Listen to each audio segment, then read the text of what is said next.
Bonsoir à toutes et à tous. Merci d'être venus nombreuses et nombreux chez Caribe ce soir. On est très heureux d'accueillir quatre des auteurs et l'un des deux coordinateurs en fait de l'ouvrage Jean-Patrick Manchette et la raison d'écrire. Donc bon, ça va être une soirée où on va parler de Jean-Patrick Manchette, mais surtout de cet ouvrage. Donc Gilles Magnon, l'un des deux coordinateurs et auteur d'un des articles, Xavier Boissel, Jeanne Guyon et Hervé Aubron qui va nous rejoindre normalement d'ici quelques minutes, sans doute. Ce recueil critique, hein, donc de 18 articles, il réussit une assez belle prouesse. Il est à la fois très pointu, très érudit, très sérieux, très profond, et malgré ça, il parvient à être très accessible. Et c'est pas si fréquent, donc moi je tenais à signaler. Donc voilà, c'est un recueil qui, bien qu'ayant un réel parti pris d'érudition, très approfondi, ne verse pas dans les observations réservées aux seuls spécialistes de l'œuvre de Jean-Patrick Manchette. Il y a vraiment beaucoup de choses qui le parcourent et qui permettent de rentrer également dans l'œuvre. Alors, le parti pris qui a été choisi, et en plus c'est très intéressant parce que c'est structuré en 5 parties, et 5 parties qui permettent de traiter quasiment toutes les facettes de cette mosaïque assez complexe, hein, qui était Jean-Patrick Manchette, dont la plupart de vous savent. Je pense que derrière ce côté, on pourrait tenter de simplifier en disant bon, c'était un auteur de polar voilà, qui a un peu changé les principes du genre à la fin des années 60, au début des années 70. Et en fait, à côté de ça, on le sait, parce qu'il y a pas mal de matériaux, c'est bien d'autres choses, en plus et à côté, en fait, d'être cet auteur de polar assez magique. Donc il y a ces 5 parties. L'une, et on parlera de deux des articles dans cette partie, qui s'intéressent d'abord en fait à Jean-Patrick Manchette en tant qu'écrivain avant tout. Peu importe, écrivain de genre ou pas de genre, écrivain, quelqu'un qui est dans la fabrique de l'écriture, dans la technique littéraire, quelque chose qui l'obsède beaucoup plus que ce à quoi on s'attend souvent de la part d'un auteur de romans policiers.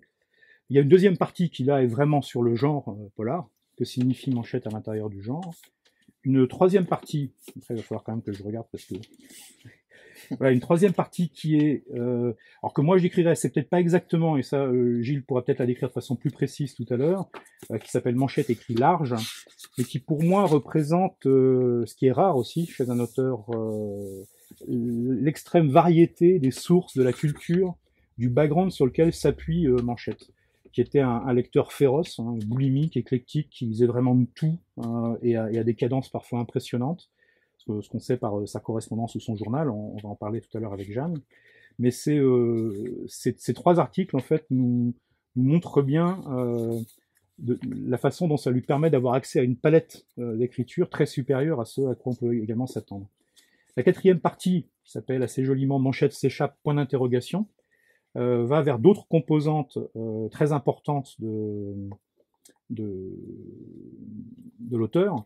L'une qui est sa cinéphilie, l'autre qui est son incursion dans le roman graphique jeunesse, et qui est, et c'est le seul petit regret personnel que j'ai sur l'ouvrage, c'est le seul moment où finalement on traite un peu par la bande un aspect qui est important de Manchette, qui est le Manchette lecteur de science-fiction.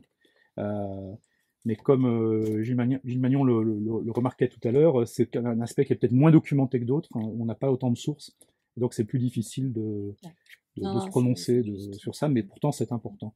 Et puis, donc on en parlera, La Princesse du Sang, donc le dernier roman inachevé de Jean-Patrick Manchette, avec ce qu'il impliquait de mutation justement esthétique et d'accès à d'autres champs que ces champs traditionnels, des choses qui avaient mûri pendant une longue période sans écriture, en tout cas sans publication. Et puis enfin, la 5e partie, dont on parlera moins ce soir, qui s'appelle joliment Courir après Manchette, et qui parle notamment d'adaptation théâtrale de Manchette, d'adaptation en bande dessinée, de traduction en italien, de traduction en anglais, et d'influence sur les auteurs en général et sur un auteur en particulier qui est James Sallis. Voilà, donc je voulais peut-être rajouter quelques mots parce que c'est une présentation un peu sommaire hein, de ce recueil, mais je trouve qu'il est d'une puissance vraiment redoutable et d'une quasi-exhaustivité qui force l'admiration en finalement à peine en 300 pages. Quoi. Donc bravo, enfin, vraiment. Bravo, Non, mais merci. bravo au Non, maître Bravo, d'œuvre. maître d'œuvre. Voilà. non, mais la présentation. Non, vraiment, la présentation était complète. Enfin, je sais plus quoi dire après ces compliments. Non, mais vraiment. Alors, je vous propose qu'on commence par un premier thème. On va en prendre 4 qui correspondent à vos 4 articles. Enfin, j'allais dire 4 articles. Tu vois. Bon, pardon. Donc le premier, c'est effectivement une spécificité peut-être de, enfin c'est pas le seul auteur, mais c'est un auteur Jean-Patrick Manchette pour lequel on dispose, enfin en tout cas le grand public en partie et puis les chercheurs et les spécialistes en beaucoup plus grande partie ont accès à son journal, donc qu'il a tenu de 1966 à 1995. Alors 1966-1967, il y a quand même pas grand-chose, hein, ça fait 3 pages. Non, c'est vraiment la toute fin d'année pour Voilà. en entamer. Mais à partir de 68, ça commence et puis ça prend de l'ampleur. Alors malheureusement, le grand public comme moi n'a accès qu'au tome 1 de ce journal, donc qui s'arrête en 74. Et donc il y en a encore pourtant 21 ans après. Au vu de ce qu'on connaît du début, ça doit être absolument passionnant. Parce que moi, je trouve vraiment passionnant ce journal. Mais il y a également tout un autre pan donc pour approcher Manchette, qui est sa correspondance. Et donc Jeanne, avec François Guérif, a écrit un article donc, qui s'appelle La correspondance ou les clés de la fabrique du roman, et qui porte principalement sur justement toute la réflexion et la conscience de son art d'écrivain qu'a développé en permanence Jean-Patrick Manchette. Donc est-ce que tu peux nous en C'est-à-dire qu'en fait, c'est vrai qu'on a axé l'article puisque sur cette question, puisque c'est celle qui était particulièrement prégnante dans les lettres dont nous disposions, puisqu'en fait c'est aussi le même problème, c'est-à-dire qu'en fait l'accès aux lettres de Manchette ne peut se faire réellement que par la fouille dans les cartons que détient son fils Doug Edline, dans la mesure où cette correspondance n'a jamais été publiée. Il en a été publié que des lettres très éparses dans divers supports. Ce dont nous nous rendons compte dans l'article, c'est qu'on avait des sources quand même très limitées. La première source, c'était la revue Polar, donc avait fondé et dirigé François Guérif, dans laquelle un certain nombre de lettres échangées avec Pierre Signac et avec Donald Westlake ont été publiées. Il y a une deuxième source qui était un cahier de bibliophilie qui s'appelle Les Cahiers du Père Jeff, qui avait donc publié 6 lettres de Jean-Patrick Manchette échangées avec le poète Henri Droguet, donc qui sont des lettres très intéressantes. Et également, nous avons pu, grâce à Doug Edline, qui a aimablement passer des lettres à la revue 813 des Amis des littératures policières. Donc, à l'occasion des 20 ans de Manchette, nous avons donc dans cette revue 813 publié donc 3 lettres de Manchette, dont une fondamentale, enfin de notre point de vue, qui est une lettre adressée à Jacques Faul, qui était à l'époque conservateur à la Bibliothèque nationale, et dans laquelle il fait une véritable explication de texte de Fatal et de la façon dont ce livre a été mal compris par la critique, puisque je pense que vous le savez déjà, quand le livre est paru, ça a été vraiment une espèce d'incompréhension totale, et le livre a été, sauf quelques exceptions, quand même assez mal reçu, ne s'est pas bien vendu, donc il s'en explique.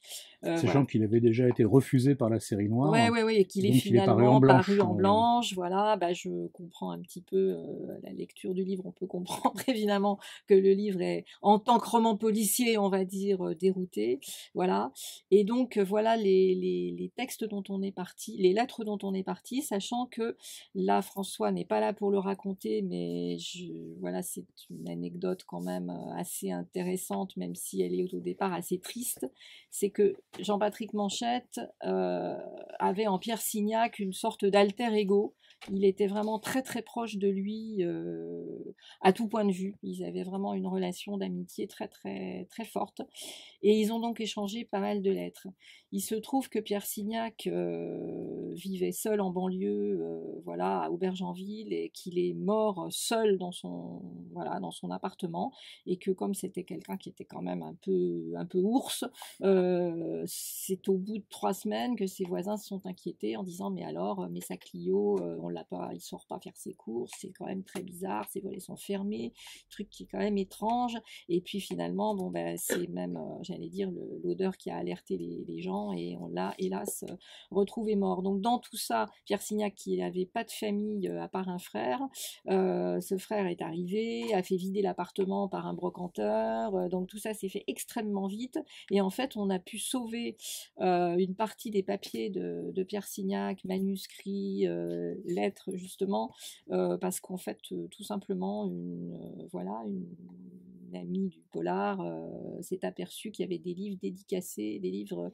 dédicacés par François Guérif à Pierre Signac, par exemple, enfin au marché Georges Brassens. Donc elle nous a tout de suite alerté François, et il est allé avec le journaliste de Libération à l'époque, de Libération, Philippe Lançon, voilà, retrouver le fameux brocanteur, et grâce à ça, un certain nombre de papiers de Pierre Signac ont pu être sauvés, et ils sont actuellement conservés à l'Institut Mémoire de l'édition contemporaine à l'IMEC, voilà, grâce à Olivier Corpet.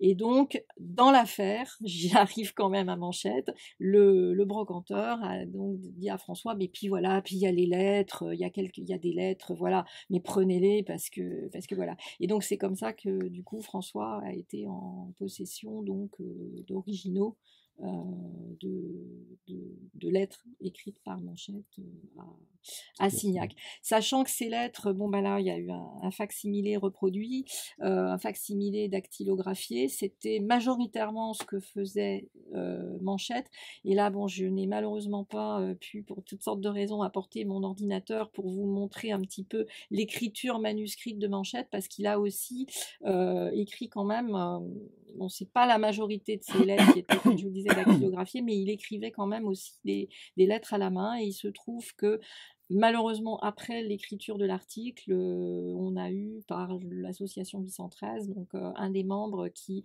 jeune étudiant dans la région bordelaise, avait assisté en fait à une rencontre avec Manchette, et ils avaient écrit, voilà, ils avaient cherché à lui écrire, et puis il avait répondu. Voilà, ce que je tiens aussi à dire, c'est que dans cette correspondance de Manchette, ce qui est assez fascinant, c'est qu'il a écrit. Alors, Doug Edline, son fils, me dit ça fait au moins 2000 lettres. Il répondait à tout le monde. Voilà, voilà. 2 étudiants qui lui écrivent, et ben ils répondent. Voilà, là, on le cite dans l'article, une classe de terminale de lycée professionnel envoie des questions.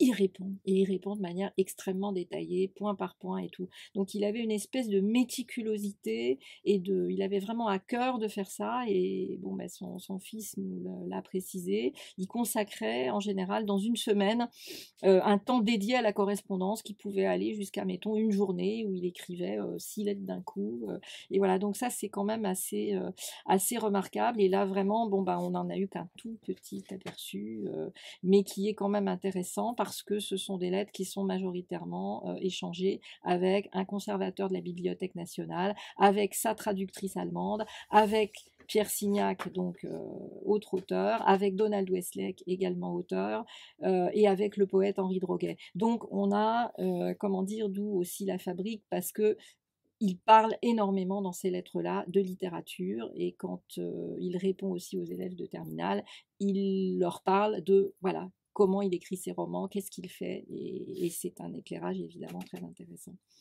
C'est une des choses qui frappe également dans le journal, enfin, je pense, enfin, ça a souvent été dit, hein, mais ça a pu parfois désarçonner certains des lecteurs du journal, c'est qu'il y a une part importante qui est consacrée à ce qu'on pourrait appeler la vie matérielle. Absolument. Absolument. Et cette vie matérielle, d'ailleurs, il en parle également dans la correspondance, même, j'allais dire, une correspondance qui va majoritairement traiter de l'écriture, etc. Mais c'est souvent, beaucoup de ces lettres commencent par « je suis désolée de ne pas avoir écrit plus tôt », « je suis désolée de ne pas avoir répondu », ou etc. Mais j'ai eu beaucoup de travail, on m'a demandé, voilà, on m'a fait une commande de ceci, de cela, et du coup j'ai dû mettre de côté telle et telle chose, voilà, ou j'ai eu besoin d'argent, les questions matérielles justement qui reviennent aussi très souvent dans le journal, et donc j'ai dû répondre à cette commande, et ce qui fait que je n'ai pas écrit plus tôt, quoi. Il y avait je crois que c'est c'était vraiment assez caractéristique, et dans le journal, si vous l'avez déjà lu ou le lisez, vous vous en rendrez compte, il y avait ce côté, effectivement, voilà, il faut que je paye mes impôts, il faut que je... Enfin, voilà, il y a une vraie, il y a un vrai rapport aussi à l'intimité.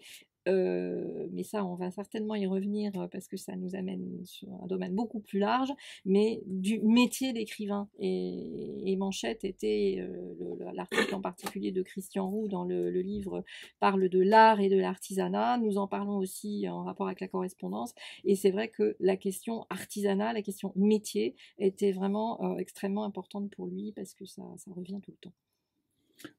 Pour l'anecdote, c'est un sujet que Léo Henry, qui est un jeune auteur en fait, mais qui était en résidence ici il y a 2 ans, donc sur 6 séances, en fait, a beaucoup développé cette question du métier d'écrivain, mais en tant que justement métier prolétaire, avec l'aspect matériel de la fabrication de l'œuvre, de l'écriture, etc. Et une des choses peut-être les plus frappantes, c'est je trouve qu'on n'a pas souvent cette occasion d'avoir de saisir finalement au fil de l'eau, donc par des lettres et par des entrées du journal, d'un auteur pendant qu'il produit, et qui est effectivement au milieu de toutes sortes de questions qui ne sont pas annexes en réalité, qui pèsent ou qui influent sur ce qui se produit, mais il y a vraiment une sorte de compte-rendu de production et également de questionnement. Et je trouve ça assez poignant parfois de voir que l'auteur est très conscient notamment de certaines limites, ou de certaines erreurs. On dit, ouais, mais là, je suis pas content de ce que j'ai fait. Je trouve que c'est c'est très clair parce que dans le journal, par exemple, pour rebondir là-dessus, effectivement, il y a un moment, une entrée du journal où il dit, je crois que c'est au moment où, en fait, il y a la publication espagnole de Nada, et il dit, voilà, alors je suis assez content de l'exécution technique de Nada, etc. Mais je me rends compte que je n'ai pas été assez loin sur le plan. Alors c'est pas dans le journal qui a été publié, en fait. On trouve cet extrait de journal dans le Quarto où il y a quelques extraits de ce qui n'avait encore pas été publié. Voilà. Et où il explique qu'en fait sur le plan politique, il s'est pas vraiment fourvoyé, mais qu'en fait il n'a pas du tout été assez loin, et que en fait non seulement l'État se charge de liquider les complotistes une fois qu'ils ont agi, l'histoire de Nada, mais que en fait ça va beaucoup plus loin que ça, au sens où l'État se charge d'organiser le complot de façon à mettre en difficulté tous ceux qui voudraient contester l'État, quoi. Donc voilà, il y a à plein de moments, y compris dans Fatal, il dit Fatal est emmerdant, dans la fameuse lettre à Jacques Faul, le conservateur de la BN, il me dit voilà, mais finalement bon, j'ai voulu faire ça, et il le détaille vraiment point par point, mais en même temps il dit au final, peut-être que du point de vue romanesque, oui, Fatal est emmerdant, et c'est le mot emmerdant, je le cite quand je dis ça, quoi. Donc, il était sans cesse, et dans les chroniques, c'est pareil, beaucoup de gens pointent les contradictions en disant, voilà, au tout début des chroniques, il dit, voilà, le roman noir, c'est ceci, voilà, le roman noir est mort, etc. Puis à d'autres moments, il revient là-dessus, presque en contradiction, et parce que je pense qu'il était quand même tout le temps en recherche, et que la question, ça le préoccupait à tel point qu'il était tout à fait capable de revenir sur un point de vue qu'il avait parfois assené, y compris dans les lettres, avec un peu voilà, une certaine assurance, on va dire, et puis que finalement il était tout à fait capable de revenir sur sa pensée et de dire ouais, je me suis trompé. C'est l'impression que ça donne au fil de l'eau. Mais c'est pas une incohérence, non, quoi. Voilà, c'est pas une voilà, incohérence, c'est une quête, une évolution. C'est vraiment une quête et pas du tout une incohérence, contrairement à ce qu'on pourrait penser, quoi, en surface. Il y a une... Je vois alors qu'effectivement, Manchette a souvent été décrit comme ne manquant pas d'aplomb, et effectivement avec un côté parfois brutal, et notamment dans ses chroniques. Mais il y a, je pense, il s'en explique d'ailleurs à certains moments. Il y a une vraie stylistique des chroniques, et ça, je crois, enfin, ça, évidemment, je ne vais pas monopoliser la parole là, mais on le développe dans l'article sur la correspondance, au sens où il commence à correspondre avec Pierre Signac, et il n'a toujours pas été recruté pour être chroniqueur dans Charlie Mensuel, en fait. Et donc, il va commencer, et on se rend compte petit à petit, dans l'évolution de ce que Signac lui dit, et Signac était quelqu'un tranchant, de totalement incisif, de totalement iconoclaste, et on s'en rend compte. Qui aimait les calembours aussi. Voilà, ils adoraient tous les deux les calembours, et les calembours extraordinaires. Enfin, Signac lui écrivait mon cher Manchemolle, mon cher Chanelette, et puis Manchette essayait de répondre de son mieux en disant je parie que je peux faire des calembours aussi mauvais que les tiens, sapristi. Et alors il lui écrit cher piéton tibétain. Alors on se dit piéton tibétain, pourquoi parce que il dit voilà, en Espagne chacun sait que celui qui va sin yak est un tibétain qui va à pied. Donc vraiment ils adoraient déconner, quoi. On peut pas dire autre chose, quoi. Ils s'amusaient beaucoup aussi. Enfin, je pense qu'on aura l'occasion de revenir sur la question de l'humour chez Manchette, évidemment, qui est pour moi une figure non seulement stylistique mais intime, complètement constitutive de ce qu'il était et de ce qu'il voulait faire en tant qu'auteur, quoi. Justement, ça va peut-être nous permettre de passer la parole à Xavier. En fait, il me semble, alors, tout ce qui se dégage au long de cette correspondance et de ces clés, effectivement, comme le dit très bien l'article, de la fabrique du roman, c'est qu'il y a une haute conscience de la part de Manchette de ce qu'il est en train de pratiquer. C'est-à-dire, en fait, de la façon dont, même s'il le dit rarement, de façon totalement explicite, dont le politique et l'écriture sont étroitement liés. Donc il y a effectivement cette exigence vis-à-vis de l'écriture. Il n'y a pas grand-chose qui semble innocent, enfin, quand on voit des notes ou des lettres où il va reprendre entièrement des paragraphes entiers, des phrases entières, pour leur donner une tonalité différente, pour donner quelque chose qui fonctionne mieux, par rapport quand même à un objectif qu'il s'est fixé. Et je crois qu'il y a un moment, alors je ne sais plus dans quel article ici c'est dit, qu'il a vraiment cette phase très conceptuelle, très...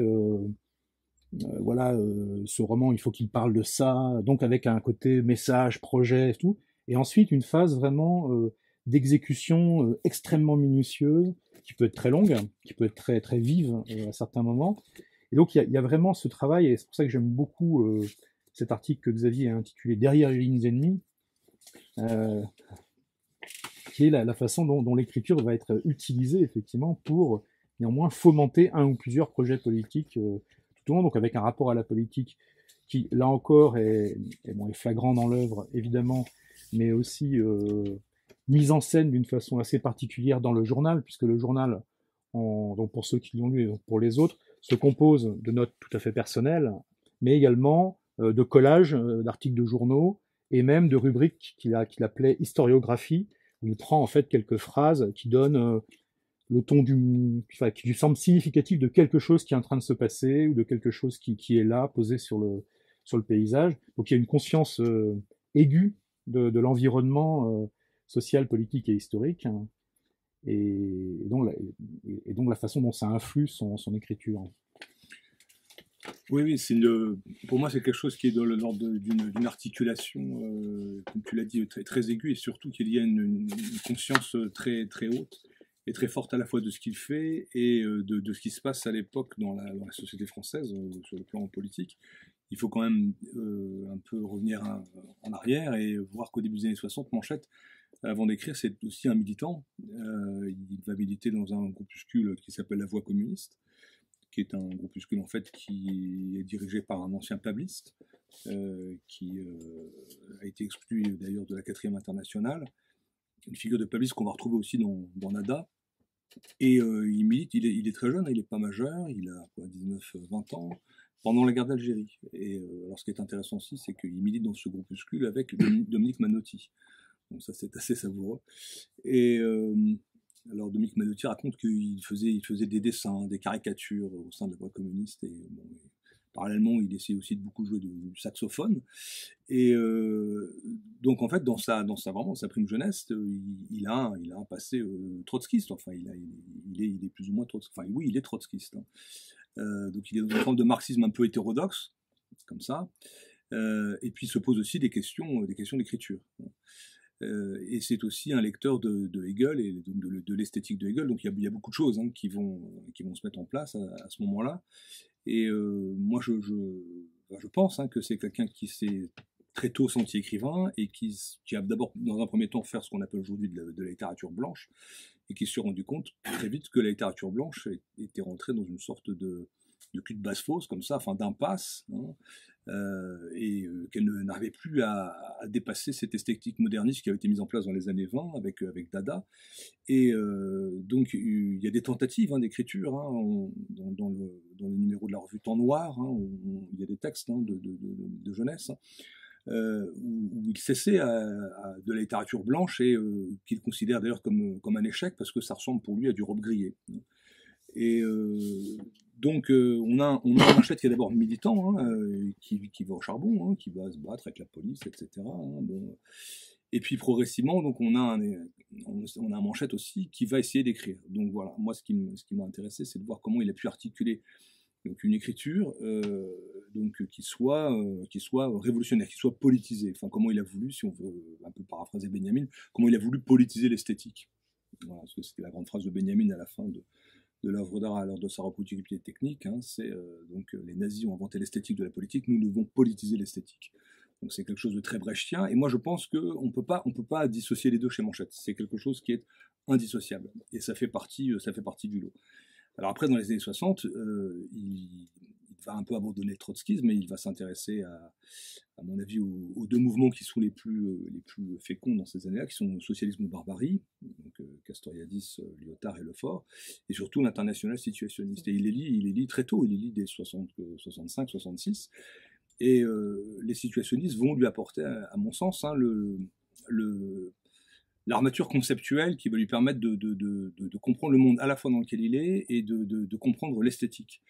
Donc là, on dit quand même adieu au trotskisme d'une certaine manière. Bon, cela dit, si on reprend un peu le corpus situationniste, il y a aussi des réminiscences trotskistes. On prend un texte de Debord qui s'appelle Rapport sur la construction des situations, qui est un texte où il y a des réminiscences trotskistes là aussi. Donc c'est ça qui est intéressant, c'est qu'il fait un peu le même chemin que les situs, qui donc eux aussi sont passés par socialisme ou barbarie, qui eux aussi donc étaient trotskistes, et donc il les accompagne sans les rencontrer, donc ce sont des poussières de rencontres, il le dit d'ailleurs dans le journal, et à un moment donné, il se trouve dans une situation aporétique, comment mettre en œuvre une esthétique du dépassement, comment dépasser l'échec de Dada, qui ne cesse de se répéter dans une espèce d'avant-gardisme faisandé, c'est le fameux article de 58 dans l'IS, qui parle de l'absence d'avant-garde et d'avant-garde de l'absence, sur Aubrier, sur le nouveau roman, sur la nouvelle vague, etc. Tous ces gens que méprise Manchette. Et donc lui, il va essayer de repartir, de trouver donc de manière latérale, de reconstruire une esthétique qui soit politisée. Et donc, il va y avoir effectivement un retour très important à ceux qu'il appelle les pères fondateurs, et aussi un détour par la littérature naturaliste du XIXe siècle. On pense notamment à quelqu'un comme Maupassant, et puis des gens comme Huysmans, etc. Donc, on est dans une espèce on est vraiment dans un mouvement hegelien. Il n'y a pas d'autre chose à dire. C'est quelqu'un qui va essayer de dialectiser à la fois son rapport à la politique et à l'esthétique. Et en plus, il écrit dans un moment où il y a une espèce de bouillonnement politique qui est la France de mai 68. Il sent venir tout ça, donc on le voit bien dans le journal. Et par rapport à cette situation où à ce moment-là, il est jeune père, et puis il faut qu'il mange, donc il est dans l'esprit du spectacle. Donc il y a toutes ces contradictions, là aussi, qu'on va retrouver aussi chez les situationnistes. Et donc, il va essayer de trouver la formule, et à mon sens, il l'a trouvée. Et il n'y en a pas beaucoup, je pense que c'est un des rares dans ces années-là à l'avoir trouvé. Si on essaye de transplanter ça, la problématique dans le champ de la littérature générale, et on a un autre qui l'a trouvé, qui s'appelle Georges Perec. Et à mon avis, ils ont tous les deux des trajectoires qui sont assez parallèles, assez proches. En gros, le soubassement, c'est Lukács, c'est une sorte de réalisme critique. Et donc, on sent très très bien à la lecture à la fois du journal, mais de la correspondance, qu'il y a une conscience très très forte de ce qu'il fait, à la fois donc sur le plan esthétique, mais aussi d'une très très grande attention comme ça à tout ce qui se passe, à tout ce qui se dit. Tu as parlé effectivement de toutes ces petites notes, historiographies, etc. Mais même jusqu'à la fin, dans les années 80, quand on voit les brouillons de la princesse de sang, il est obsédé par tout ce qui se passe, il découpe dans le monde, des articles de journaux. Des découpages dans le journal. C'est même quasiment une sorte de cut-up par moment. Mais par rapport à ça, je trouve qu'une chose qui est frappante sur ces thèmes précisément, alors on le trouve dans les chroniques, mais là, je dirais habillé pour la scène, quand même, d'une certaine façon, et puis de façon moins habillée dans le journal, même si le journal n'a pas nécessairement vocation à rester éternellement secret. Mais il y a quand même une forme d'ironie, y compris par rapport à ses propres choix. Permanente, il y a il y a ce côté, et je pense notamment donc, enfin, à la façon dont interagissent une de ses chroniques, enfin, les plus célèbres, enfin, celle où il présente en fait le polar behavioriste de Hammett, enfin, principalement de Hammett, mais accessoirement de Chandler, même s'il a une prédilection pour Hammett manifeste, mais comme étant vraiment le polar de la contre-révolution triomphante en fait des années 20 et 30 aux États-Unis. Et puis il a cette phrase terrible en disant là la contre-révolution elle a triomphé depuis longtemps, enfin dans les années 50 et 60, donc le polar n'a aucun sens dans ces années-là. Et que le polar devient frivole parce que justement le monde ne l'est pas. Et en fait, il tentait un basculement en fait de ça en disant et maintenant que le monde justement devient beaucoup plus spectaculaire, marchand, beaucoup plus frivole, il y a peut-être un nouvel espace qui s'ouvre pour le polar, justement pour un polar entre guillemets authentiquement politique, parce que lui, je pense qu'il n'emploie jamais un mot tel que authentique. Ah non, pas du tout. Non, alors tu pointes à juste titre, donc là, il y a la question de l'humour et de l'ironie qui sont très très importantes chez lui, mais qui sont aussi très importants chez les situationnistes, notamment par exemple avec la pratique de ce qu'on appelle le détournement. Donc il y a quelque chose de l'ordre du second degré qui fait tout le temps, donc, et que faisait aussi les situs. On est tout le temps dans un discours au second degré. Donc ça c'est très très important pour lui. Et puis, évidemment, on pourrait faire le parallèle avec le polar et puis avec le cinéma. C'est parce qu'effectivement, on a retardé la révolution, qu'on est dans des temps frivoles, et on a gagné 15 ans d'esthétique cinématographique, et on pourra dire la même chose du polar, et il va dire la même chose, par exemple, de Borges. Enfin, donc voilà, il y a une espèce de retard de la conscience, en termes marxistes classiques. Il faudrait faire en sorte que le polar soit l'attribut de la classe de la conscience. Donc, passer d'une sorte de conscience de classe à la classe de la conscience. Il faudrait qu'on soit, voilà, mais une conscience à la fois en soi et pour soi. Donc, il y a un retard à combler. C'est quelque chose de l'ordre une sorte de delta il y a une formule qu'il faut trouver, une sorte d'une forme d'alchimie. Et évidemment, tout ça, il va être suscité, à mon sens, par sa lecture très importante de l'IS. Le sens, par exemple, le détournement est constant chez lui. C'est quelque chose de récurrent. Ça, c'est une chose, on va y venir en parlant avec Gilles tout à l'heure. C'est une des choses qui est frappante, alors qui surgit de plusieurs endroits du recueil, mais qui irrigue aussi tout le journal. C'est cette variété en fait des sources et des points d'appui en fait que peut mobiliser Manchette, qui est quand même un truc quand on voit que sur une quinzaine de jours ou sur 3 semaines, il peut lire effectivement, sachant que dans le journal, il le mentionne relativement peu, mais on le voit par ses achats, mais en fait, il fait pas tellement de commentaires finalement sur les polars dans son journal. Il commande plus finalement les œuvres, les essais, les grosses œuvres théoriques. Il se lance dans des trucs, voilà, on en parlera. Enfin, il y a un article qui est entièrement consacré, mais on n'en parlera pas ce soir, à Wilhelm Reich, par exemple, où quand il se plonge dedans, très bel article. Il n'y va pas de main morte. En plus, alors c'est marrant parce qu'il y a un autre article qui parle d'Evangelisti, c'est l'article sur la traduction italienne, qui dit qu'en fait l'un des principaux introducteurs de Manchette, enfin d'un de ses soutiens de la première heure, c'est Evangelisti. Et c'est vrai que c'est marrant, au-delà de la filiation amateur de relations populaires, ultra politisée, enfin de littérature populaire et ultra politisée, il y a le fait qu'un des personnages qui hante tous les 10 tomes de Nicolas Emmerich Inquisiteur, c'est Wilhelm Reich, en fait, qui est sans arrêt à l'arrière-plan, en train de rôder, et c'est assez fascinant. Et je prenais cet exemple-là parce qu'effectivement, quand il s'attaque à une œuvre comme ça, il va pas en lire un juste pour voir, quoi. Il va en lire 6. De toute façon, il y avait ce caractère, je crois, quand même assez systématique, on s'en rend compte, quoi. Très méthodique. Très méthodique, quand il commençait quelque chose. Effectivement, il était méthodique dans tout, quoi. Méthodique dans les lettres, méthodique dans sa graphie du journal, dans l'application de l'écriture, parce que j'en parlais tout à l'heure, mais effectivement, il avait une écriture extrêmement sage, extrêmement appliquée, extrêmement lisible, quoi. Et je pense que ça renvoie effectivement à cette espèce de méthode qu'il appliquait à tout, quoi, de distance, de recul critique. C'était pareil pour les chroniques cinéma, c'est un peu différent. Je ne sais pas si on aura l'occasion d'y revenir, parce que ça, c'est peut-être la chose qu'il a faite avec le moins de méthode. Mais bon, ça, c'est mon avis personnel. C'est plus récréatif.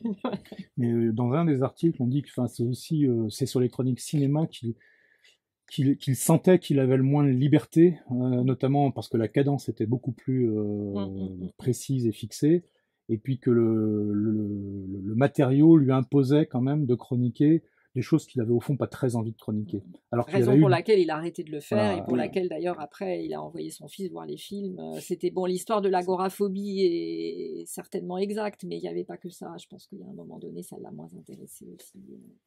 de suivre effectivement cette cadence et tout. Alors que sur les chroniques de polar, il semblait qu'il avait trouvé un modus vivendi, un équilibre, c'est-à-dire en ayant de temps en temps quelque chose de réellement intéressant, mais en ayant, et pour moi c'est pas un gimmick du tout, mais ça joue aussi ce rôle, c'est en disant, puisqu'on assume une des caractéristiques de la littérature populaire et du fait que de toute façon le polar dans une ère justement qui n'est pas révolutionnaire est fondamentalement insomniaque et ferroviaire, et du coup c'est pas grave si c'est pas nécessairement incroyablement ambitieux. Et avec cette notion on retrouve ce qu'on disait au tout début sur le côté du bon faiseur qui n'est pas toujours péjoratif dans, dans sa bouche. Mais même qui ne l'est jamais en fait. Parce que la façon dont il parle de son travail, comme il dit, je fais, ça, au niveau du champ lexical, c'est tellement caractéristique, quoi. Quand il dit, je travaille, je fais un travail, mon travail c'est ceci, mon travail c'est cela. Ça revient, enfin, je ne l'ai plus en mémoire, mais on avait compté dans le corpus de lettres le nombre de fois où le mot travail et travailler revenait. C'était impressionnant, quoi. Il écrit et c'est un travail. Et ça, c'est quelque chose que je crois qu'il n'a absolument jamais renié, quoi. De toute façon, on a toujours tu parlais de la dialectique, et je pense que s'il y a bien je pense qu'effectivement Hegel était complètement fondateur pour lui, et que ça a toujours été son mode de fonctionnement, quoi. Tout a toujours été dialectique, et la dialectique entre l'artisan et l'artiste, elle a toujours été au cœur de sa pratique et de sa réflexion jusqu'à la fin de ses jours, quoi.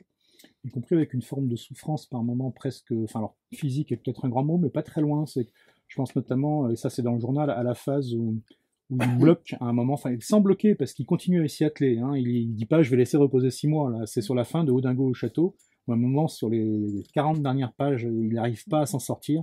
Je pense qu'il y a un truc, et il commence à avoir peur d'une certaine façon en se disant peut-être qu'il y a un truc qui est tellement vicié depuis le début qu'il faudrait que je reprenne tout à zéro. Et là, il le voit en termes de travail, de temps, de pression financière, etc. Il dit non, il faut que j'arrive. Oui, c'est un moment très très angoissé quand il en parle d'ailleurs dans le journal. Ça, on sent très bien qu'il y a aussi cette angoisse, comme tu dis, de la pression financière. Et quand il écrit à Signac aussi, il dit voilà, en général, je démarre fort, voilà, sur les 4 premiers chapitres, mettons souvent, je me lance, je démarre, paf, je démarre, voilà.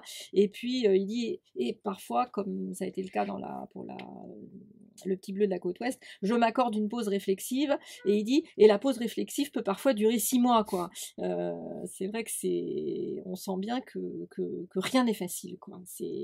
Même s'il y a une espèce d'apparence voilà, quand on lit, l'écriture est tellement épurée, etc. On s'est dit, et puis voilà, son behaviorisme hamétien semble faire transparaître que c'est simple, or précisément ça ne l'est pas. Et moi, ce qui m'avait beaucoup frappé aussi dans une des lettres à Signac, non, c'est pas une lettre à Signac, c'est une des lettres à Henri Droguet, où il explique à la fin, étant content quand même d'avoir achevé la position du tireur couché, et il dit j'ai bien transpiré, j'ai bien rigolé. Et pour moi, ça définit Manchette. C'est-à-dire, c'est vraiment les deux pôles, les deux aspects de sa personnalité d'écrivain, quoi. C'est-à-dire, effectivement, la transpiration, tout ce que tu disais, effectivement.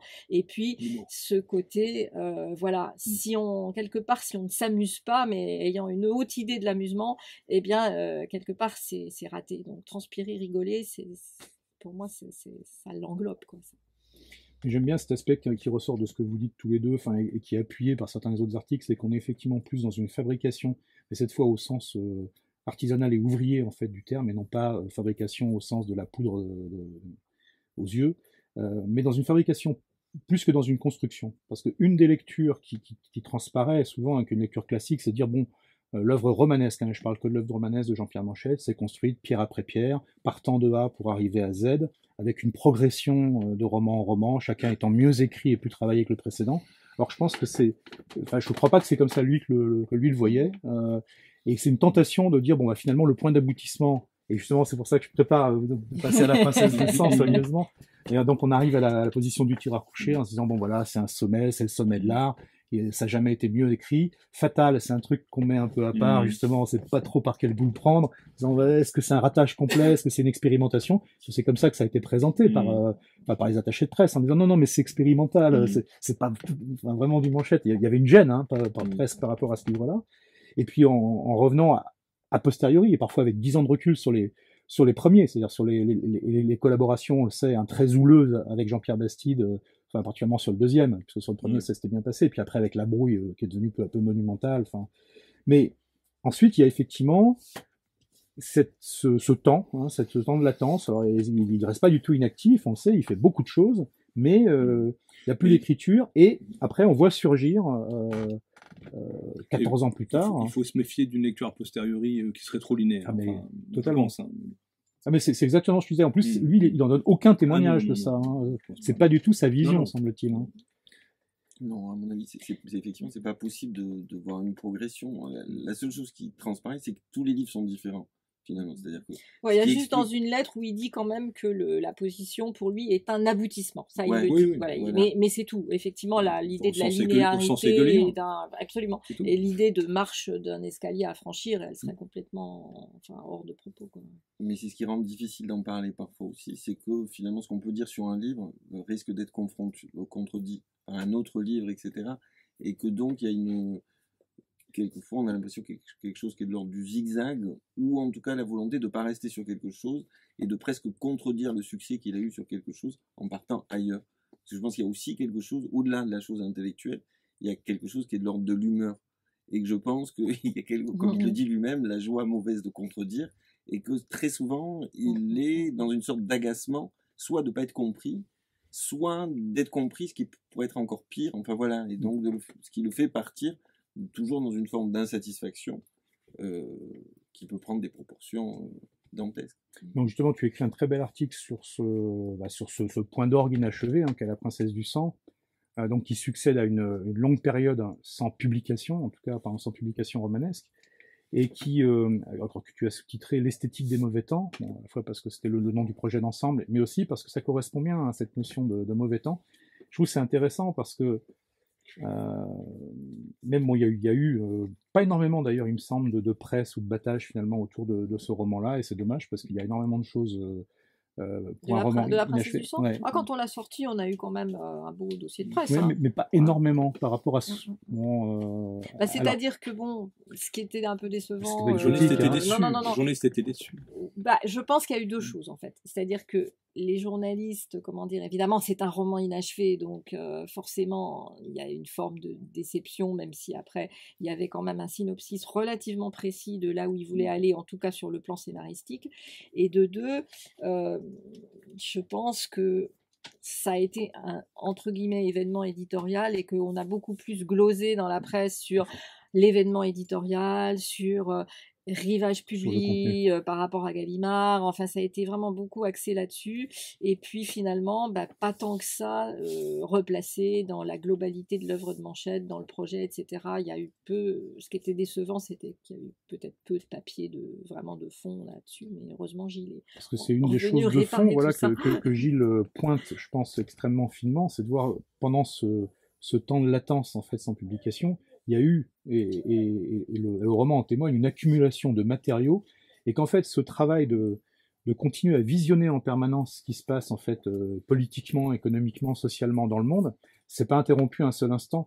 Ce qui fait que la Princesse de Sang, d'un seul coup, vient, et c'est peut-être là qu'il y a un effet un peu vertigineux pour le lecteur, c'est que par rapport à des romans qui étaient quand même assez franco-français, d'un seul coup, il y a 15 ans qui ont passé, la mondialisation, et en tout cas ses débuts, un peu plus que ses débuts, sont passés par là, et d'un seul coup le roman est au rendez-vous, parce que c'est un roman effectivement qui va se nourrir de beaucoup plus de choses que précédemment. En tout cas, c'est le sentiment que ça donne. Ouais, alors, alors c'est compliqué parce que il a aussi, j'ai l'impression qu'il y a plusieurs manières de l'aborder. C'est-à-dire que d'une part, la Princesse du Sang, quand on lit les choses auxquelles on a encore un peu accès, c'est-à-dire certaines lettres qui sont à la BNF, au moment de l'écriture de la Princesse du Sang, il écrit une lettre à Echenoz, qui est une lettre un peu terrible, à Echenoz, où il lui dit en gros, il lui dit, oui, ce que tu fais c'est intéressant, mais ça serait comme un type qui ferait tel morceau qui jouerait comme en 1930, tel truc de jazz de 1940, de 1950, et à la fin, et quel intérêt?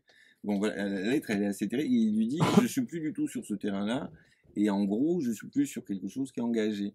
Il envoie la lettre à Gallimard aussi, dans laquelle il dit, nouvelle carrière, je vais faire quelque chose qui soit véritablement revenir à une sorte de vérité historique qui a été un petit peu qui a été complètement falsifiée. Donc ça ressemble, il y a aussi des points communs avec des choses comme le Carré qu'il y a à la même époque, Donc on peut vraiment le prendre comme quelque chose qui prend à bras le corps une histoire, une mondialisation, enfin c'est très présent dans le texte.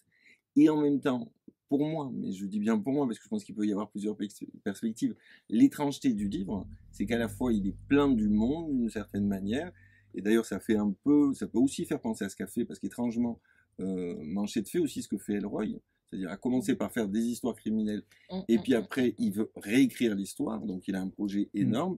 Avant Elroy, il fait la même chose, quoi. Donc puisque La Princesse du Sang, c'était écrire un livre qui était le premier volet d'une trilogie, Les gens du mauvais temps, avec l'idée de savoir comment est-ce que ce que dit Manchette lui-même à Gallimard, comment on en est arrivé là, c'est-à-dire en gros, pour dire les choses simplement, comment on est dans le merdier politique dans lequel on est, ou l'époque terrible dans laquelle on est. Voilà, je vais réexpliquer ça ou l'expliquer. Donc on peut avoir cette vision-là. Et puis une autre lecture, mais là aussi je pense pas qu'il faut jouer sur la contradiction, c'est une forme de richesse. C'est aussi un roman qui est étonnant parce que c'est un roman qui, en tout cas ce qu'on en a, puisque le roman n'est pas achevé, est un roman qui est sidérant d'un point de vue plastique. C'est-à-dire que c'est un roman qui que je vois maintenant un petit peu comme une sorte de Salammbô de Manchette, quoi, qui joue véritablement aussi sur un effet de surprise.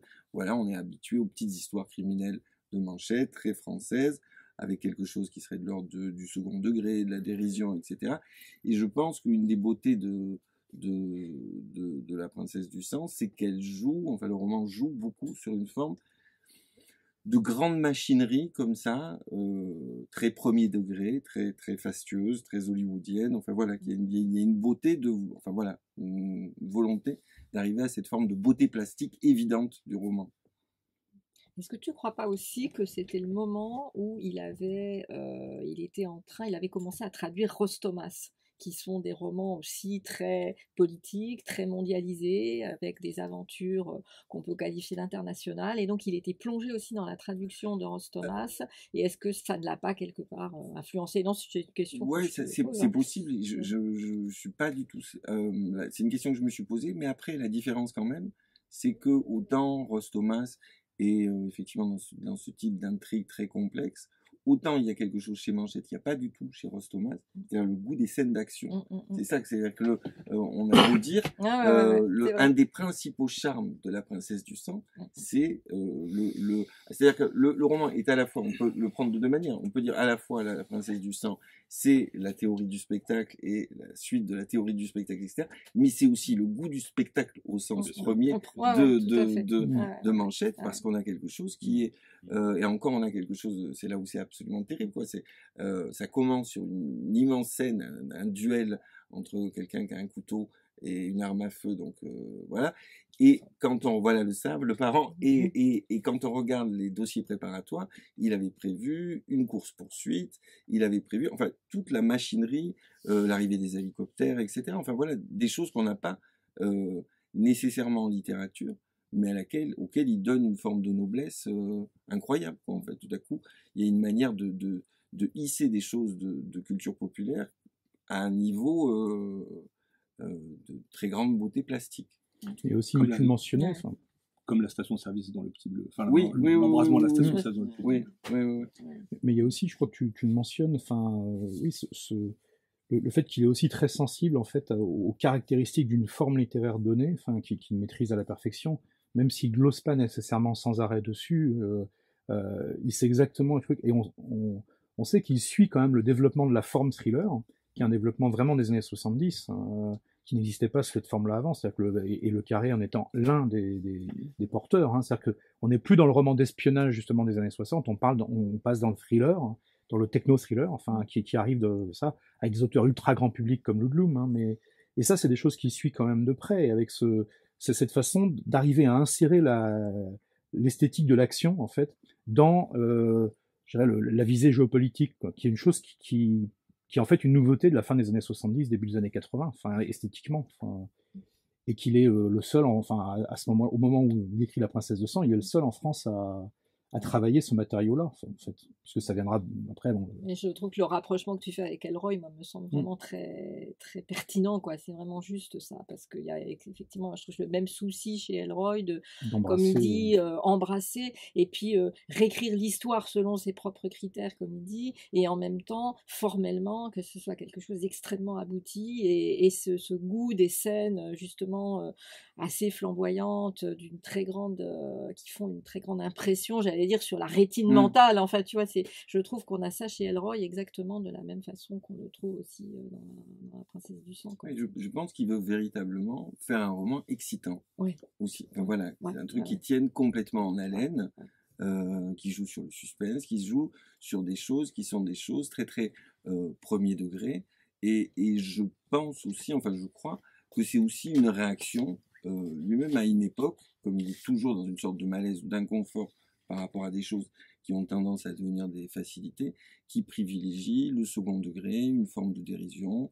Voilà, en fait, je pense qu'il y a aussi quelque chose qui est de l'ordre du contre-pied. Et que ce contre-pied, il met un certain temps à le trouver. Il y a une chose, enfin, ça c'est pour les notes, c'est à la lecture, en fait, parce que j'avais lu il y a très longtemps, La Princesse du Sang, et en fait, c'est en voyant l'aspect, enfin, Sierra Maestra, c'était assez étonnant, puisque une nouvelle qui a été très importante pour Norman Spirade, qui est un auteur que Jean-Patrick Manchette a soigneusement lu, hein, ses romans, mais aussi ses recueils de nouvelles, une nouvelle qui était parue en 75 aux États-Unis, mais qui a été traduite en français en 79 dans la revue Univers, en fait, dans le dernier numéro de la revue trimestrielle, qui s'appelait Sierra Maestra, et qui utilisait Sierra Maestra comme une métaphore, en fait, hein, du complot d'infiltration du pouvoir à moyen long terme, mais vu cette fois du côté, effectivement, entre guillemets, des gauchistes ou des forces révolutionnaires, et qui conçoivent un plan à 25 ans d'infiltration des hautes sphères. Et ensuite, Spirade s'est arrêté d'écrire des textes politiques pendant près de 10 ans, en fait. Considérait qu'il n'avait plus rien à dire après avoir dit ça. Et voilà, j'ai aucun moyen de savoir s'il a eu cette nouvelle ou pas dans les mains. C'est une grande question. Moi, je me suis mais je trouvais que l'utilisation puissamment métaphorique de la notion de Sierra Maestra m'avait vraiment fait tilter en me disant, mais c'est quand même étonnant, quoi. Enfin, même si les dates correspondent pas tout à fait, mais comme il a maturé un certain temps, La Princesse du Sang. Ça, c'est un lecteur d'univers, hein, Manchette. Oui. Donc il y a des chances. Je pense. Si on veut rebondir sur ce qu'a dit aussi Gilles, c'est le moment où il va lire, puisque c'est 1988, les commentaires sur la société du spectacle.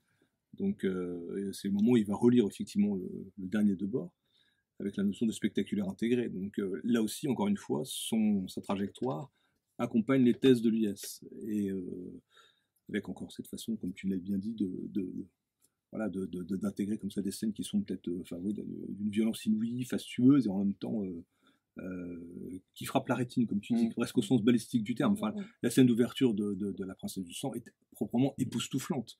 Et c'est un sommet stylistique qui est sans égal, hein, à mes yeux. Hein. Et puis, j'ai essayé de travailler sur des petites choses dans La Princesse du Sang. Je pense qu'il y aurait encore quantité de choses à dire, et notamment qu'on pourrait dire peut-être plus facilement, en sachant plus précisément ce qu'il disait, parce que je pense que vraiment, au sens chimique, c'est une solution incroyable que ce roman, et qu'il y passe effectivement à la fois les théories politiques, à la fois le faste hollywoodien, etc., mais que Manchette aussi à l'époque lisait énormément des historiens de l'Antiquité, de la Renaissance, etc. C'est-à-dire qu'il avait des lectures qui étaient complètement anachroniques, et que La Princesse du Sang arrive à des moments d'étrangeté absolue de l'écriture, et que alors là, je pense, c'est un roman qui a aucune postérité ou malgré tout, même si il y a eu globalement une bonne presse, j'ai quand même cherché.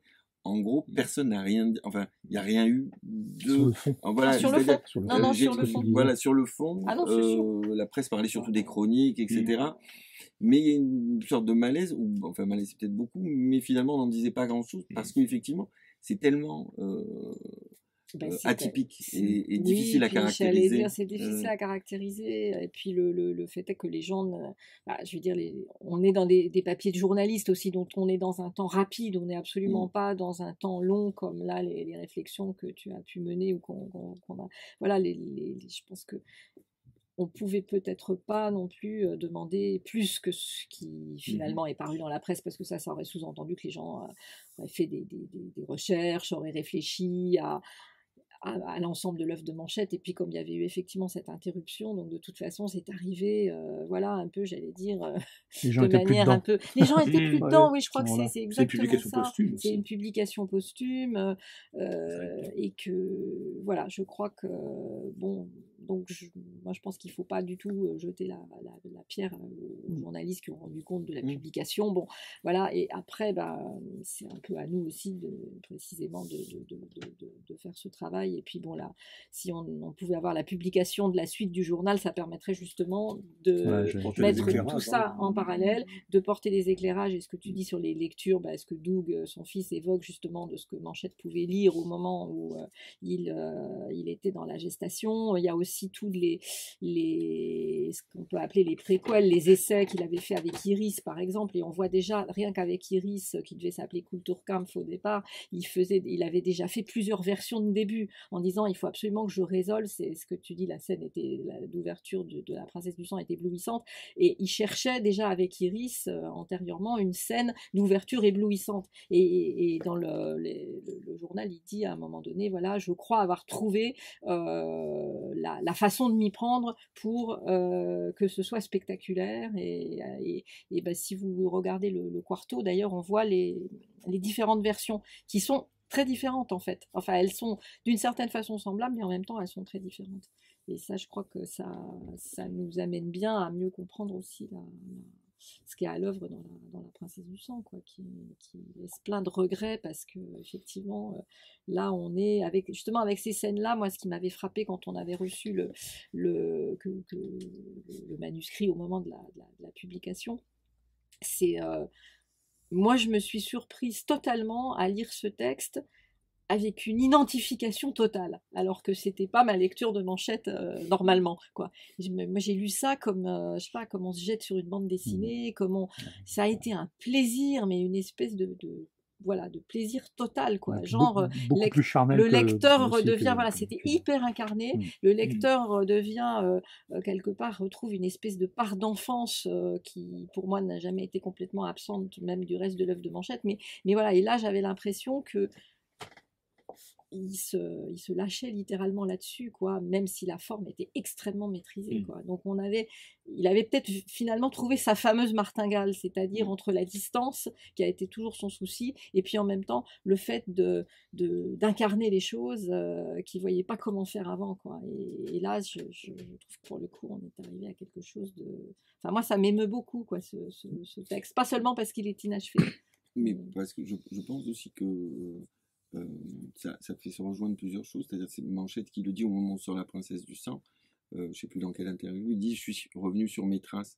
Et à la fois, qui sont à la fois des traces, puisque ce qu'on n'a pas dans La Princesse du Sang, puisque ça devait être le fin mot de l'histoire, c'était que tout était commandé par le problème de la guerre d'Algérie. Donc ça revient à son passé militant. Et comme tu le faisais remarquer, des premiers textes de Manchette, c'est la série des Globetrotters. Donc un truc de revenir à quelque chose qui est de l'ordre aussi d'une série d'aventures. Enfin voilà, boucler la boucle. Voilà, boucler la boucle complètement.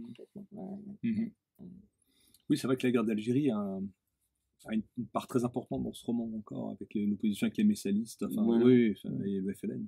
Mais on trouvait de toute façon par rapport à cet intérêt profond pour la littérature et le récit d'aventure, puisque c'est quelque chose qui est souvent en filigrane, puisque c'est pas quelque chose qu'il aborde énormément dans ses chroniques, parce que là, pour le coup, en polar, la question se posait rarement. Mais en revanche, dans les entrefilets qu'il glisse à propos de ses lectures de SF dans le journal, c'est flagrant, parce qu'il est parfaitement capable de s'intéresser en profondeur à la SF la plus expérimentale et la plus politisée du moment, à du Delany, à Triton, à Dahlgren, et puis en même temps de vraiment travailler sur la SF d'aventure, du space opéra. Il aime beaucoup Philippe Joseph Farmer.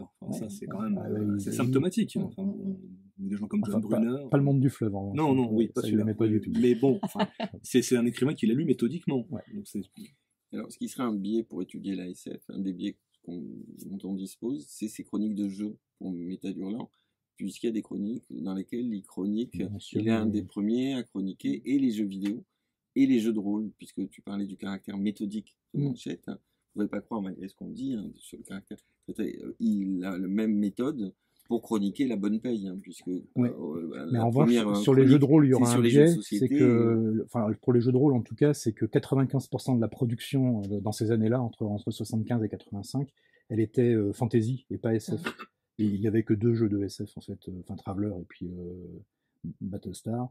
Et du coup, les autres, c'était vraiment de la fantasy. Or, la fantasy, elle est quand même très minoritaire dans ses lectures. Il en lit quand même. Hein. Il en lit, bien sûr. Hein. Mais il parle de Moorcock. Mais elle est quand même très minoritaire. Mais Moorcock est un auteur de fantasy atypique, toutefois. C'est vrai que Moorcock, je comprends que ça peut plus l'intéresser. C'est New World. Moorcock, il est déjà les gens comme Scott de Camp, il élimine ça assez vite quand disant. Oui, c'est vrai. Enfin, il l'utilise, mais c'est jamais péjoratif chez lui, mais on voit aussi dans les lectures qu'il réserve un peu à son fils. Quand il a 11-12 ans, hein, donc un bon âge finalement pour lire de la fantasy basique, quoi. Enfin, tu vois. Pardon, après, c'est enregistré. Qu'est-ce qu'il raconte sur la fantasy? Et le corpus Métal Hurlant, est-ce qu'il est disponible? Non, enfin, c'est pas. Il est disponible de quelle manière? À la BNF, enfin. C'est Doug qui a les archives. Alors oui, moi c'est quelque chose que j'ai absolument pas lu, donc il y a beaucoup d'articles en termes de quantité. Il y en a 18 qui sont des assez longs articles. Je dois avouer que je les ai téléchargés. Tu peux télécharger les anciens numéros de Métal Hurlant assez facilement. Ah oui, c'est comme ça que tu t'y es pris. Ouais, c'est assez simple. On arrive vers le bout un peu du temps qu'on s'était donné. Donc, Ah oui, parce que tu vois, moi c'est quelque chose que j'aimerais lire et que je comptais demander à Doug, mais moi j'ai. Donc surtout, n'hésitons pas ensuite à poursuivre la conversation de façon encore plus informelle. Mais en tout cas, voilà, parmi vous, donc je ne sais pas, ceux qui ont déjà lu toute l'œuvre de Manchette et ceux pour qui c'est pas le cas. Si c'est pas le cas, n'hésitez pas parce que vraiment c'est du bonheur. Et ça a été mentionné. Et contrairement à ce qu'on pourrait s'imaginer en se disant là-dedans il y a quand même des polars politisés qui ont été écrits et behavioristes qui ont été écrits dans les années 70, 72, 75, 77. Ça pourrait avoir vieilli, en fait non. Ce qui est quand même un des symptômes du fait que dedans il y a quand même de la littérature assez puissante qui est à l'œuvre, parce que justement, enfin, un thriller des années 72, un William de 1972, ça a atrocement vieilli, hein, parce que c'est pas très écrit. Manchette, c'est écrit. Enfin, il y a vraiment une pensée littéraire en action en permanence et qui résiste bien à l'épreuve du passage du temps. C'est-à-dire, c'est complètement, on a encore, on va dire, dialectique, parce que justement, c'est à la fois l'époque, totalement, à travers, on n'a pas parlé là, comme Hervé n'était pas là, mais on n'a pas parlé des stéréotypes, on n'a pas parlé de l'utilisation des marques, etc., et de tout ce qui est, voilà, des signes qui sont répandus dans son... Pardon ? Et des lapins blancs. Voilà. Mais du coup, donc tout ça, évidemment, est fondamentalement ancré dans l'époque, et en même temps, j'allais dire, le style qui est totalement épuré, évidemment, lui, est intemporel, quoi. Mais c'est pour ça, m'étonne pas qu'il ait été proche de Westlake aussi, à bien des égards, parce que dans sa série Dortmunder, que vous devez connaître, voilà, ou dans les romans qu'il a signés Richard Stark, les romans mettant en scène Parker, qu'il a longuement chroniqué dans les chroniques et qu'il aimait beaucoup, c'est un peu la même chose, c'est-à-dire il y a une forme de temporalité, d'ancrage très très précis dans la série Dortmunder. Pour moi, c'est frappant. On voit défiler l'époque comme ça, comme une espèce de cyclorama, ça défile, l'époque change jusqu'au dernier Dortmunder qui s'appelle Top Réalité, où on est dans la télé-réalité. Voilà. Mais en revanche, il y a une espèce de tenue de l'écriture, là aussi c'est une écriture hyper épurée, hyper sobre, et du coup ça fait que c'est complètement intemporel. Très grande maîtrise. Très grande maîtrise aussi, et chez Westlake, Westlake sous le nom de Westlake et Westlake sous le nom de Stark. Et du coup, on est vraiment dans cette alliance des deux choses, c'est-à-dire on se dit oui, ça c'est typiquement, c'est typiquement années 70, la façon dont il décrit des personnages de cadre, le cadre Gerfaux, ou dans Fatal quand il dit le cadre Moutet. Moi ça m'amuse beaucoup quand ce personnage de Moutet, il l'appelle tout le temps le cadre Moutet, quoi. C'est jamais autre chose, quoi. C'est comme une espèce de panneau indicateur ou de vêtement qui colle à la peau. et c'est ça qui est intéressant, quoi, qui fait que du coup ça n'a pas vieilli. Et alors sur ce livre lui-même, moi je tiens à signaler que si on a lu beaucoup de Manchette, en fait, on y apprend encore énormément de choses, donc c'est bien. Et si on n'a pas lu de Manchette, ça donne envie d'en lire. Et puis en plus, ce qui est rare, c'est que ça ne spoile pas les romans. Parce que souvent, les livres de type universitaire, au sens large, ont une affreuse tendance à considérer que comme tout le monde a lu l'œuvre, on peut gaillardement raconter les fins et tout. Et ben non. Et ben là non. Et là, il y a eu vraiment un soin tout particulier, ou alors c'est la chance, ou l'instinct. Mais en tout cas, les intrigues ne sont pas trahies, en fait. C'est-à-dire qu'on on ne sait pas, ouais, tiens, bah, c'est comme ça que ça se passe et tout. Bon, même si c'est pas des romans de détection. Alors moi, je hein, vais mais... dire juste une chose quand même, c'est que en fait, Manchette trahissait lui-même ses propres intrigues, parce que ça, on n'en a pas parlé. C'est que le suspense, en fait, est vraiment pas le moteur de la lecture dans la majorité des livres de l'article Manchette. de Dominique Rabaté. Voilà. Disais, oui, mais ce sont pas des romans de détection, mais y compris quand il dit dès le départ, voilà, c'est ça qui va se passer. La prolepse de Manchette, quoi. C'est très flaubertien. Voilà. Mais même quand c'est le cas, la manière dont on va y arriver est presque aussi intéressante de toute façon que l'endroit où on arrive. Mais justement, même ça, c'est pas trahi. Je pense que le plaisir de la découverte des textes, que ça soit Le Petit Bleu, que ça soit Nada, enfin et tout, est intact.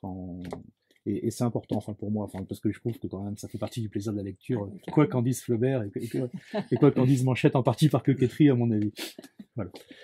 Et donc, bah, merci beaucoup à vous pour vous être prêté à cet exercice. Merci. Vraiment, merci.